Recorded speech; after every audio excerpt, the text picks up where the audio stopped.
बाबा करौली सरकार के चमत्कार पर सवाल, उठने लगा भक्तों में उबाल। करौली आश्रम पर अब कसेगी पुलिस शिकंजा, पकड़ेगी बाबा का पंजा। एक दिन में बीमारी भगाने के इलाज का दावा, झूठा साबित हुआ बाबा का वादा। दिखाने चले थे बागेश्वर सरकार जैसा चमत्कार, अब नहीं दिखेगी भक्तों की भरमार। ये बाबा तो रॉन्ग नंबर वाला है। पीके फिल्म का ये डायलॉग तो शायद आपको याद होगा। इस रॉन्ग नंबर का असली चेहरा भी फिल्म में सामने आया था। कुछ ऐसा ही कारनामा करौली सरकार का सामने आया है, जिसे जानेंगे तो आप भी हैरत में पड़ जाएंगे। दरअसल बाबा बागेश्वर सरकार यानी कि धीरेन्द्र शास्त्री की आस्था तो अपरंपार है।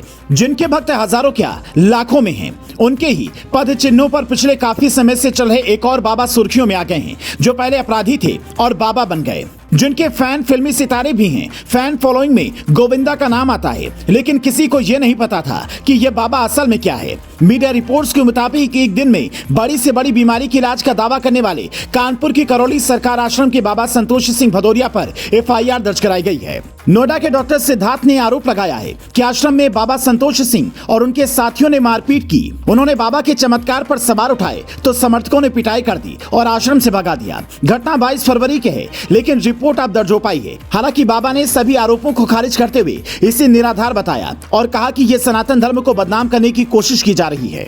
क्या है करौली सरकार का इतिहास? बाबा संतोष सिंह भदौरिया कानपुर के रहने वाले हैं। संतोष सिंह भदौरिया 2030 में शिवसेना पार्टी से जुड़े थे, लेकिन बाद में किसान यूनियन के सदस्य बन गए। 2010 तक किसान यूनियन से जुड़े रहने के बाद कई तरह की थेरेपी सीखने के लिए केरल का रुख किया। केरल से थेरेपी सीखने के बाद डॉक्टर के तौर पर कानपुर के सिविल लाइंस स्थित अपने घर में ही क्लिनिक खोली। क्लिनिक में आयुर्वेद लेप के जरिए एंजाइटी, सर्वाइकल और बैक पेन से जुड़ी बीमारियों के इलाज का दावा करने लगे। 2022 में करौली में अपने बेटे लौकुश के नाम पर आश्रम खोला और 14 एकड़ में फैले आश्रम को किसी छोटे मोटे शहर की तरह विकसित किया गया। यूपी के कानपुर में करौली सरकार बाबा झाड़ फूक और हवन पूजन कर समस्याओं को दूर करने का दावा करते हैं। करौली सरकार बाबा डॉक्टर संतोष सिंह भदौरिया अपराधी से बाबा बनने का सफर भी दिलचस्प है। संतोष सिंह पर 1992 से 1995 के बीच हत्या समेत कई धाराओं में मुकदमे दर्ज हुए थे। पुलिस से बचने के लिए किसानों का नेता बन गया। किसानों का नेता बनकर जमीनों पर अवैध कब्जे करने लगा। कोतवाली थाना क्षेत्र में चर्च की जमीन पर एग्रीमेंट कराकर पैसे हड़पने का भी आरोप है।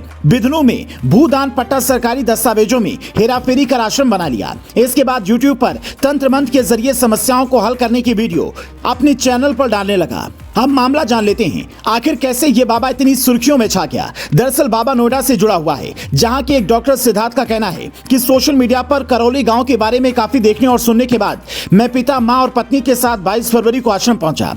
आश्रम में एंट्री लेने के लिए 2600 रुपए की रसीद कटवाई। बाबा ने मुझ पर फूंक मारी और कहा कि ओम शिवाय बैलेंस। मुझ पर इसका कोई असर नहीं हुआ तो मैंने सवाल उठाया। इस पर बाबा नाराज हो गए और कहा कि भाग जाओ यहाँ से। इसके बाद पूरी फैमिली को समर्थकों से उठवा लिया, लोहे की रॉड से बांधकर पिटाई की, आश्रम से बाहर भेज दिया। इस मामले को लेकर बाबा सुर्खियों में छाए हैं। हालांकि मामला सामने आने के बाद अब पुलिस भी जांच पड़ताल में जुट गई है और आगे क्या कुछ होता है ये देखने वाली बात होगी। इस पर आपका क्या कुछ कहना है, कमेंट्स करके हमें जरूर बताएं।